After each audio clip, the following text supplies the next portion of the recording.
The next new pathway is called Grating for Transparency and Opportunity. Some of you may have attended one of Joe Feldman's Grading for Equity workshops, and or have been to some of Tom Guskey's workshops over the years. If you have, then you should know that this particular pathway has as its foundation the principles that they have established. But this is an attempt again to really get to the practitioner level, and the network leaders here are two department heads who have been in the classroom themselves and have other teachers who they work with.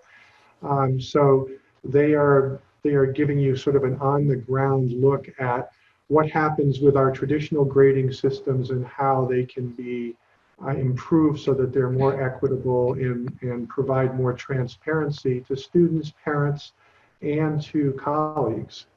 So the network leaders for this particular pathway are Jarrett Colley from the Oak Ridge School, and he could not be with us this afternoon. He was called into a meeting with his head of school, and I couldn't understand why this wasn't more important than that meeting, but he claims that it was. So I'm going to trust him.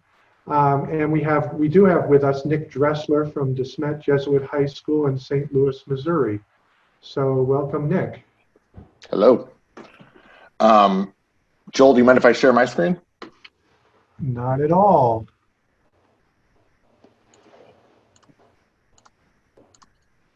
Hold on 1 second. Nick has a very unique design. Okay, is everybody seeing this? Here we go. Yes. This is up? Okay.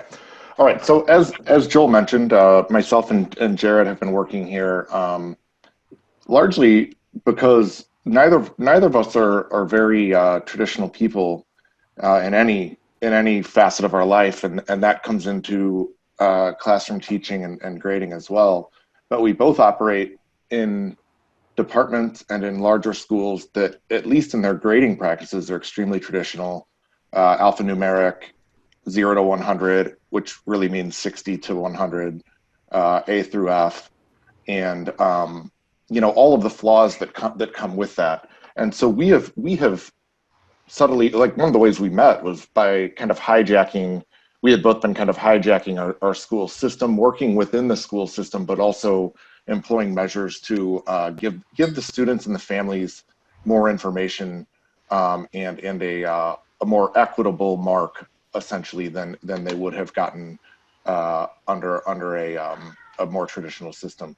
So what this is aimed at, of course, is to take you from a spot where you recognize that the alphanumeric system is extremely limited and you want to do something about it, but ultimately you feel as though either A, your school is preventing you from doing that, or B, being some sort of tethering to the College Board is keeping you from doing that.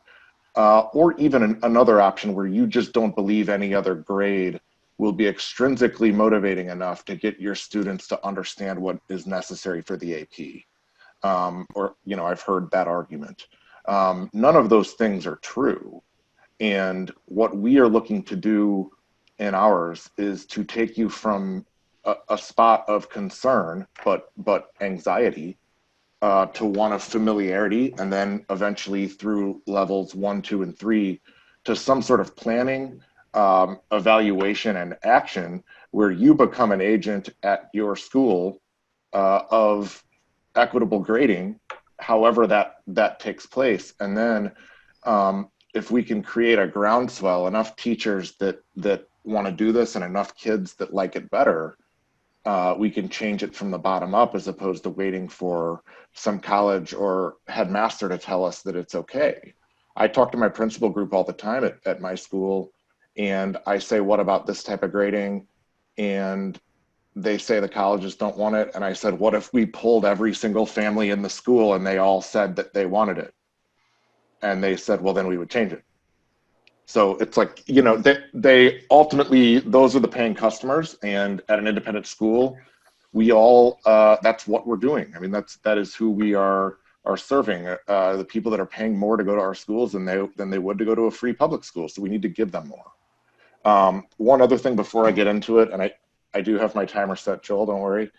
That, you know, when we look at athletics, I think is one that's really clear cut, because it's so objective, and we can see all the skills that are being performed. But if you're a coach of anything, particularly a team sport, you can put a number, like you could give feedback to someone on individual skills within their particular sport.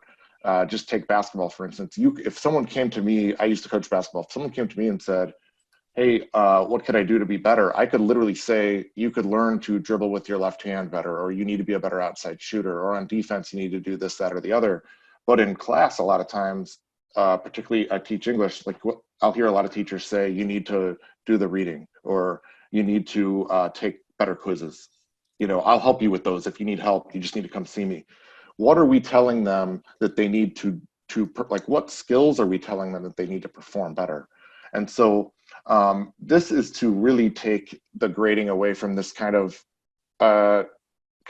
subjective alphanumeric system, and turn it into a measurement of student performance on assessments, and demonstration of skills in an authentic context. So someone who wants to undergo this pathway would do, we've got a kind of descending line here of activities and some choices that you can make, and simply you start with the first one and you move your way down like a game board. I designed this off of the sign there that's behind Joel's head, so it's meant to kind of look a little bit like that sign.